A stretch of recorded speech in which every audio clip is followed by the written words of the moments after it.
Porque todos merecemos saber sobre nuestra economía. Don Dinero. Con Alberto Aguilar. Fíjense que esto lo hemos platicado mucho Alberto y yo, y tiene que ver con el modelo económico que hoy estamos viviendo.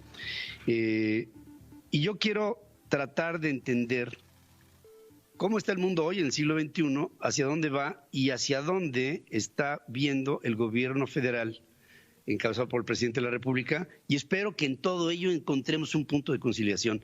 ¿Qué modelo económico y político fue el que le inspiró al presidente de la República que hoy nos gobierna? López Obrador se unió al PRI en el 71, siendo presidente de la República Luis Echeverría Álvarez, que era un gobernante populista, que respecto a la política económica decía que la economía se manejaba desde Los Pinos, por lo que llevó a cabo una serie de expropiaciones tendientes a involucrar al Estado en diferentes sectores económicos. Ese fue el modelo económico y político que atrajo al actual presidente para entrar a la política, apoyado por don Carlos Pellicer, quien influyó en él para estudiar ciencias políticas en la UNAM, tardando 14 años en acabar la carrera. López Obrador se desarrolló en la política idealizando el esquema de una presidencia imperial, al mando de todos los poderes y órdenes de gobierno del Estado, cuando el PRI ganaba siempre la presidencia de la República. Siempre se sabía que ganaría el PRI, y los 31 gobiernos de los estados, todo el Senado, la mayoría absoluta en la Cámara de Diputados. Ese fue el modelo que aspiró siempre a tener el actual presidente de la República. La opacidad y el manejo cerrado de la economía era parte del esquema. López Obrador anheló siempre un modelo económico en el que la paridad del peso frente al dólar la determinaba el presidente, sin importar lo que esto le costara al Estado, como cuando la paridad fue de 12.50 pesos por dólar y se mantuvo por decreto durante 22 años. Eran tiempos en donde la inflación se daba a conocer cada fin de año y solamente la conocían en otras fechas quienes tenían acceso a información privilegiada. En ese entonces el Banco de México no tenía autonomía, el presidente tenía acceso a las reservas internacionales y la falta de dinero de corto plazo se cubría con impresión de billetes, aunque esta después ocasionara altos índices de inflación. En ese entonces era común ver a un gran número de billetes de nuevos billetes circulando en las calles y en la economía mexicana. De ahí viene una devastación de lo que México había conseguido. El modelo económico populista de injerencia total del Estado en la vida económica depauperó el desarrollo de México, terminando con las variables de la economía nacional que generaron lo que se conoció como el desarrollo estabilizador, que se vivió entre el 1952 y 1970, con el final de Gustavo Díaz Ordaz. Hasta el 70, la inflación no rebasó el 4%, pero para el 74 alcanzaba el 100%. El dólar, que tuvo una cotización de 12.50 por 22 años, desde el 54 hasta el 76, casi al terminar el gobierno de Echeverría, de un día para otro se devaluó hasta los 23. En el 70 la deuda externa rebasaba apenas 4,000 millones de dólares y para el 76 llegó a 23,000 millones de dólares y para el 82 a 80,000 millones de dólares, siendo México en ese entonces el segundo país más endeudado después de Brasil, que debía 100,000 millones de dólares. En el 82, dado el elevado punto de la deuda externa y la crisis derivada de la caída de los precios del petróleo, México cayó en moratoria de pagos y se registró una inflación nuevamente superior al 100%, que para el 87 llegó a 175%, lo que generó una acelerada pérdida del poder económico del salario hasta la fecha que afecta a los mexicanos todos. Ahora, aplicar lo mismo en otro momento histórico tiene repercusiones, y ese otro momento histórico es ahora. Y ahí pienso que Alberto y un servidor vamos a hablar de esto mucho de aquí a este año que corre. El México y el mundo en el que Luis Echeverría se movió aplicó su populismo y su política económica ya no existente. Ahora contamos con Internet con redes sociales que han democratizado el acceso a la información. La televisión, si bien sigue siendo el principal medio de información, ya no es un órgano de manipulación política. Hoy la información de la marcha de la economía se conoce todos los días y es accesible en todo momento por todos. Y hoy, por más que las decisiones se manejan a capricho del presidente, como la cancelación del aeropuerto de Texcoco, o las consecuencias y las críticas a tales determinaciones son públicas y siguen permanentemente al responsable. Lo que vivió Enrique Peña Nieto en su sexenio con sus propias decisiones y ahora lo está viviendo Andrés Manuel López Obrador con sus propias decisiones que tienden a centralizar a la economía, y por eso antes de esto hablaba yo del sector energético, porque pienso que es el primero que se está agarrando para sí y para que sea Pemex otra vez un asunto del país y que sea la Comisión Federal de Electricidad solamente un asunto del país y claro del gobierno. Y en todo ello, uno de los grandes luchadores de esta apertura es Alberto, a quien presento a ustedes en esta mañana. Alberto, ¿cómo estás, don Dinero? Buenos días. Hola, Pedro, qué gusto saludarte. Bueno, pues sí, y precisamente por muchas políticas públicas que se han venido implementando, pues lamentablemente hemos visto en el año pasado pues una caída de la inversión privada, que es fundamental para la economía, y una caída del consumo, Pedro, que pues justamente estas políticas públicas han generado ciertos temores de los consumidores y que se ha reflejado en una caída importante de una variable que representa el 60% de la actividad económica. Cuando hablamos de que se cae el consumo, hablamos del gran amortiguador que ha tenido la economía en los últimos años, porque representa el 60% de la actividad. Y hoy justamente, Pedro, voy a platicar de dos temas que tienen que ver con el consumo interno. Una de ellas porque pues, este consumo atraviesa por apreturas, pero no le pega igual a todas las empresas y no le pega a todos los sectores. Y una de ellas, en este viernes, hoy voy a platicar de un negocio que le ha ido bien más allá de la coyuntura, que es el negocio de las pizzas. Este negocio, Pedro, amigos, tiene 7,000 establecimientos registrados en Canirac. Lleva 8 años de crecer entre 11 y 12%. Y la pregunta es, ¿logró crecer en 2019? Sí, volvió a crecer y a doble dígito en 2019. Y es que, pues en pizza podemos presumir, porque somos el segundo actor más importante del planeta en lo que es el consumo de pizza. Solo nos supera a los Estados Unidos y consumimos 120 millones de pizzas al año. El fuerte posicionamiento de este negocio lo han dado obviamente las grandes marcas, las cadenas, que significan 1,500 puntos de venta. Estamos hablando de negocios muy consolidados, uno de ellos una marca muy fuerte, Domino's, que la trajo acá a México y la maneja Alsea, que comanda Alberto Torrado, tienen el 14.1% del mercado. Luego le sigue una marca que ha empujado fuerte en los últimos años, que se llama Little Caesars. Ya se convirtió en la número 2, esta compañía la encabeza Andrés de Robina, ellos tienen el 12% y desplazaron al tercer lugar a Pizza Hut del grupo Yum, que durante muchos años fue el segundo lugar, pues ya es el tercero, tiene el 8.5% del mercado, y luego le sigue Papa John's con 5.6%, y luego viene una empresa que se llama Benedettis, que es una empresa que con todo y su nombre es absolutamente mexicana, la única mexicana en el selecto grupo de empresas que fabrican pizzas, que elaboran pizzas. Ellos tienen 3.8% de las unidades, una empresa que nació en Colima, una empresa que surgió en 1983, la fundó Felipe Baeza Sánchez, que en paz descanse, y esta compañía tampoco ha dejado de avanzar, ya tiene 114 puntos en la República Mexicana, en 16 ciudades. 20% de los restaurantes son propios, 80% son manejados por 55 franquiciatarios.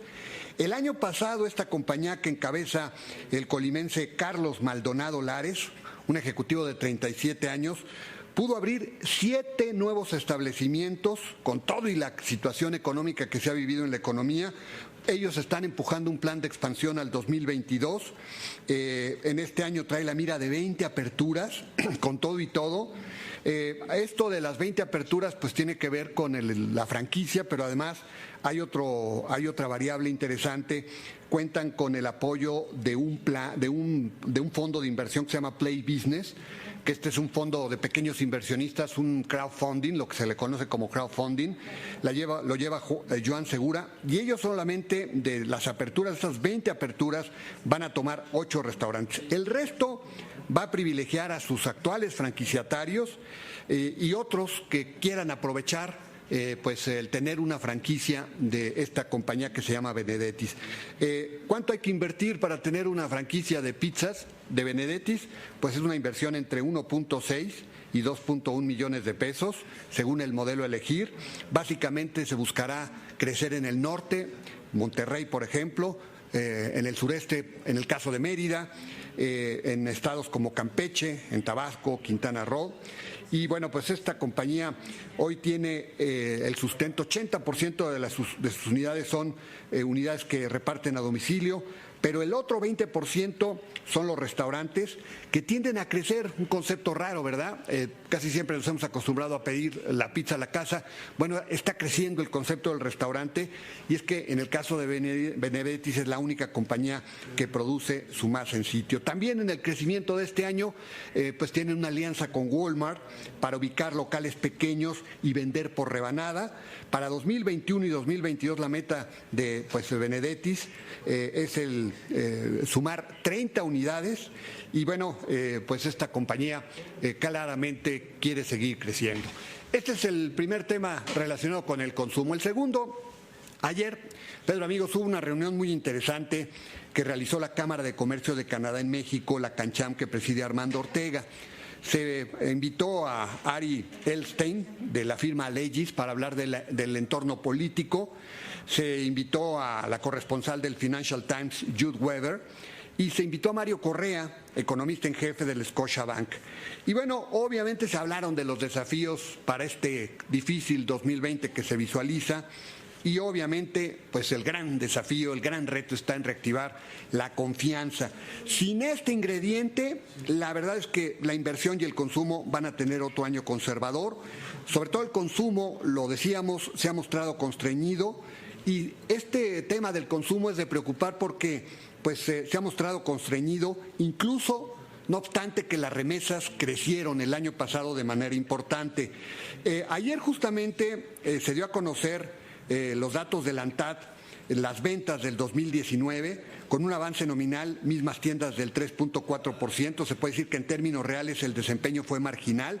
Los supermercados, sus ventas a mismas tiendas crecieron 3.5%, las departamentales 4.5% y las especializadas 2.5%. En el caso de las especializadas, 2.5% de crecimiento contra una inflación de 2.8%, pues hay una caída, es un tema negativo. Y en el resto, crecimientos marginales. Ayer justamente en la reunión de la CANCHAM se habló de un tema muy interesante, Mario Correa lo planteó, y habló del efecto cobra, Pedro. O sea, políticas públicas que no han tenido los resultados deseables y que han preocupado a la clase media en perjuicio tanto de la inversión como del consumo. ¿Y por qué el efecto cobra? ¿A qué se refiere el efecto cobra? Bueno, pues lo explicó Mario Correa. En India hubo un problema serio con las cobras porque mataban niños. Hubo un crecimiento importante de las cobras y entonces el gobierno decidió pagar por cada cobra que se matara. Y bueno, en el tiempo la política comenzó a dar frutos, pero después se terminó. Y el punto es que el gobierno seguía pagando cada vez más suma y los ciudadanos llevaban cada vez más cobras que habían matado. Y pues resultó que los niños seguían muriéndose con los piquetes y las mordidas de las cobras. Pero resultó que como se hizo un gran negocio, pues las familias empezaron a tener en sus patios cobras, las creaban. Y obviamente pues esto se convirtió en un pingo de negocio. Cuando terminó ya de darse el subsidio, estas cobras regresaron a la naturaleza y hubo más muertos. Así que estos son los efectos que pueden generar las malas políticas públicas, que al final de cuentas pues se generan y tienen efectos contrarios. Y esto es justamente interesante, este planteamiento, justamente es lo que hemos estado viendo en cuanto a materia de políticas públicas. en cuanto a muchas decisiones que no han gustado y que han generado efectos contrarios y que han generado desconfianza con el impacto al consumo. ¿Qué se puede esperar para el consumo este año? Probablemente un repunte ligero.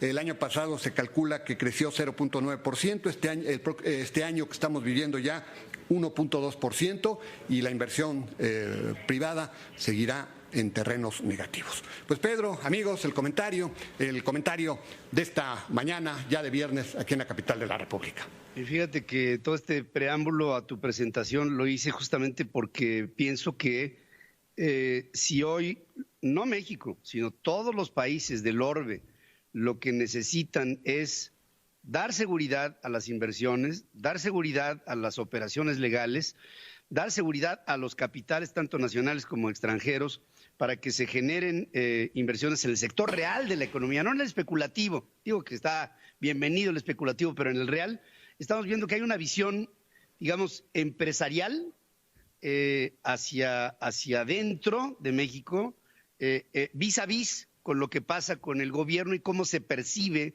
en el gobierno esta relación, y el mundo y los empresarios que están pensando de una manera diferente. Y es por eso que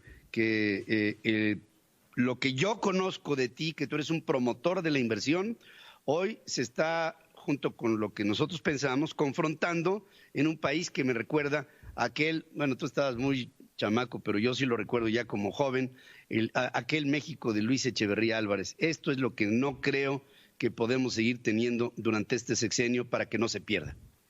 Bueno, pues sí, Pedro. A mí me tocó ya con López Portillo y bueno, pues que era un poquito, bueno, y estaba en la universidad con Luis Echeverría estudiando economía, y obviamente pues ahí nos explicaban todo lo que estaba pasando con las políticas que estaba adoptando el señor Luis Echeverría. Y hay que recordar que en esa época se creó el Consejo Coordinador Empresarial justamente para contrarrestar pues este tipo de decisiones en materia de política económica, ¿verdad? Pues eso, lo que nos marca es seguir trabajando en el sentido de la libertad económica y de la sensatez legal para que México siga avanzando y se sigan generando empleos y bienestar. Y como siempre, agradezco enormemente tu función en Central FM. Gracias, Pedro. Gracias, Alberto. Un verdadero privilegio estar aquí con ustedes, y contigo, Pedro. Para mí, querido amigo, verte aquí. Vamos a hacer una breve pausa. Regresaremos aquí con más noticias en centralfmonline.com. Es este sitio, hago mucho hincapié en que lo tenga. Téngalo ya en su teléfono, es importante. centralfmonline.com, ahí on demand, ahí pueden tener ustedes toda la información que nosotros estamos proporcionando.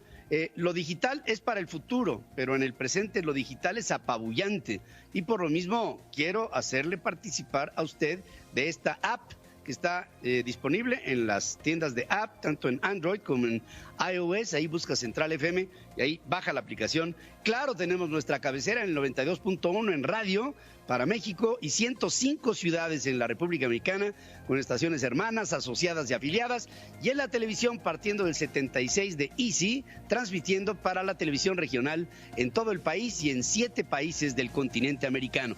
Regresamos con más noticias en Central FM Equilibrio.